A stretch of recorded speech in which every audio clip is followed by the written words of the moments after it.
Art is a beautiful thing and it's open to interpretation, so that is why I thought that I would take the time today to rank all the game mode icon art that is in Left 4 Dead. If you are curious how I'm going to be ranking these, I'm going to be solely ranking them based off of my opinion, because art is once again subjective, so you guys may have a different opinion than I do. This is going to be similar rules to when I ranked all the loading screens in Left 4 Dead, because all the loading screens in Left 4 Dead have their own cheesy little quotes, and they all have their different pieces of artwork based off the environments that they're in and the way that the characters are posing within it. So I think that it's only fair to end up applying the same rules here. So that's why I'm going to be taking 5 to 8 minutes of your guys' day to just take a look at the art of Left 4 Dead and appreciate the small little bits of detail that was thrown into the game. If you guys end up enjoying today's video, at the very end, please drop a like, comment, and subscribe to show your guys' support. Left 4 Dead rankings are going to be back in full force, and I want to start doing one about like every other week or so if I can. So let's end up doing all Left 4 Dead game mode icons ranked from worst to best. Alrighty guys, so coming in at the very first spot for the least interesting game mode icon art, this is going to end up going to scavenger mode. Now the reason why it goes to scavenger mode is just because scavenger mode is super simplistic. It's just Nick's arm with a gasoline can. I really don't think a lot of people are going to be like riveting and like, you know, foaming at the mouth to end up taking a look at this thing or buying a physical copy of it to like mount on their wall. Who knows, maybe if I add a couple of red arrows and put my face like right next to it, like being all shocked and everything like every other YouTube thumbnail, maybe it will suddenly be interesting. Alright, now on a less sarcastic note, we're going to be taking a look now at versus mode. Now, versus mode is a little bit more detailed, and it has a little bit of a story behind it, because you can tell that an engagement is about to go down here is going to end up being Coach staring down a smoker and vice versa, so you can tell that this is going to be man versus zombie in this situation. Now, they're kind of like calm with their demeanors, so I can imagine that this is supposed to like end up being like a symbolic thing, being like, oh crap, sun's about to go down. So it does show you that there's a story unfolding, because everyone's interpretation is going to end up being different. Some people might look at this and be like, okay, this means man versus zombie. I take a look at this as not only man versus zombie, but good up against evil, because we're trying to end up ending the zombies, which is basically the evil of the game.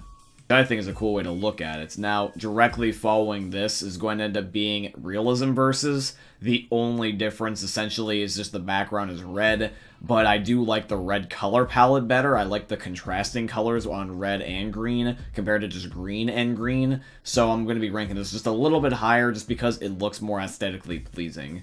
Alright, ladies and gentlemen, now we move on to versus survival. I feel like a lot of people have forgotten about this game mode, but this game mode should get at least a little bit of love, and I think that the artwork for it definitely is a good place to start, because this artwork is not that bad. I like how that it takes place from the infected's perspective. You can tell that this is going to be a hunter getting ready to attack the survivors, and I like how that we get to see artwork from the zombies' perspective for once, and not exactly from the survivor's perspective, because very rarely do you get to see something from the zombies' perspective unless you're playing directly versus mode.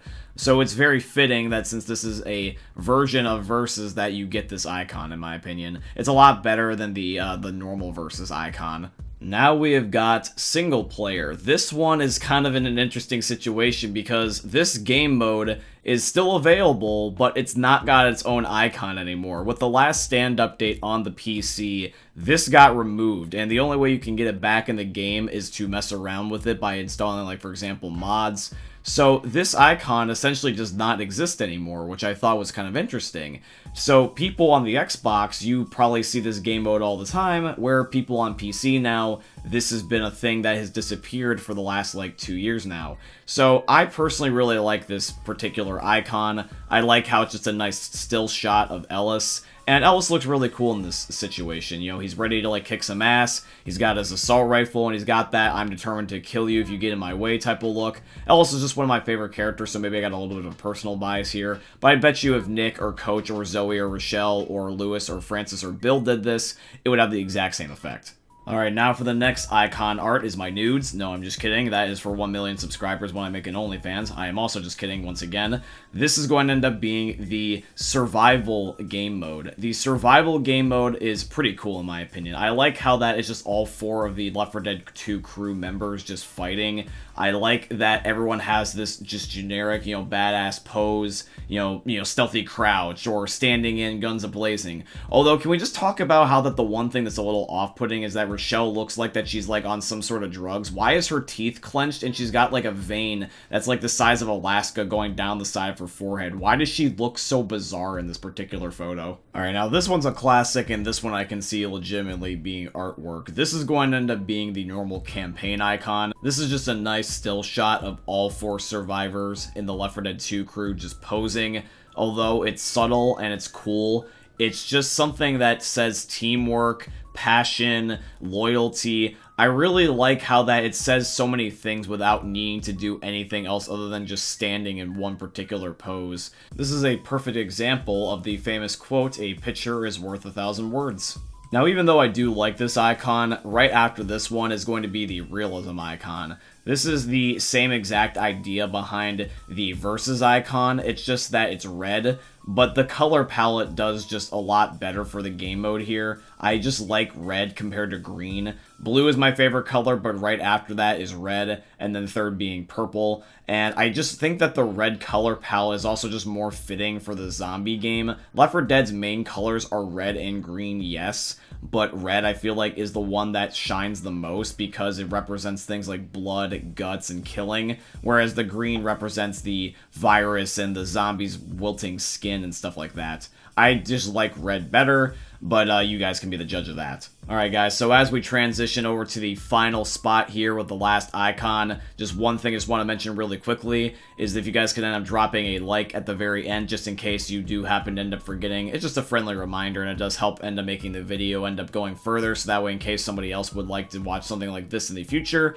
But anyways, I just thought I would mention it. Let's transition to the #1 spot, guys. Alright guys, so coming in at the #1 spot for the best icon art in all Left 4 Dead, this is going to Mutations Mode. I like Mutations Mode's icon the most is because for some reason, ever since I was a little kid, I don't know why, but this artwork is just ever so slightly creepy. I don't know why, it just stands out in such a way. It's always been in the back of my memory, and I never have addressed it out loud. This is the very first time I've even like publicly said that this is slightly creepy. But for me in particular, I don't get scared easy. In fact, some of my things that I would consider as fears are basically just things I just don't prefer. Like, for example, like needles. I don't even know if you really would call it like a fear anymore. I just don't like them. Like, that's why you'll never see me with like things like a tattoo.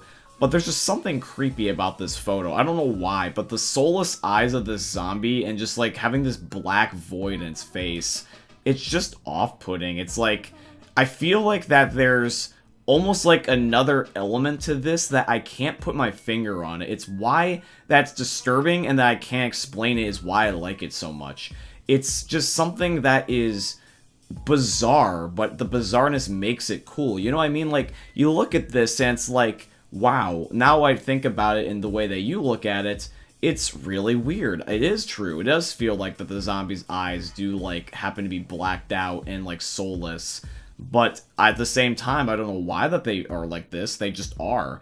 It's just this feeling I can't explain. It's like that, almost like that feeling when you just kind of have like a fruition and you don't know why, but for some reason you have that gut feeling and you're right. Something behind this icon I feel like has never been explained, and I don't know why. Maybe I'm just being really, really stupidly detailed about it right now, but I like to go to that deep route and just ask the question of what if. That's why we even do things like the what if series on this YouTube channel. But yeah, I think that this game mode in particular has always been a cool game. It has a lot of variety, but I think that the icon just sells it. But yeah, guys, that's going to be it for today's video. I do truly hope you guys ended up enjoying. If you did, please consider once again dropping a like, comment, and subscribe and all that beautiful stuff. If you guys would like to see any of the other ranking episodes, there is a playlist on my channel, and I can link the playlist for you in the description. There's plenty of other great episodes, such as last time, where we ended up ranking all of the key stories from worst to best. I think you guys will get a big kick out of that. If you guys would like to financially support the channel, I tremendously appreciate if you guys could go check out my Patreon. It's always linked down below in all my YouTube video descriptions, or you guys could use supporter creator code BlackNinja797 in all caps in the Fortnite Epic Games item shops, because Epic's my very first sponsor, and they're sponsoring today's video, so shout out to Epic Games. Thank you, Jake Squid, for being a Patreon supporter. I appreciate you, my G, and I hope you guys end up enjoying seeing another YouTube video from the most unique YouTubers are ever going to see. Thank you for watching, guys. I love you, and peace out. Hey, meme lords, Jesus here, and you better have enjoyed that video there by the eternal god Daddy Ninja. you should probably subscribe too. Or the mighty Moab will come for your balls. If you enjoyed the video, you might like it too. And give me the memes. Flash, bang, boom!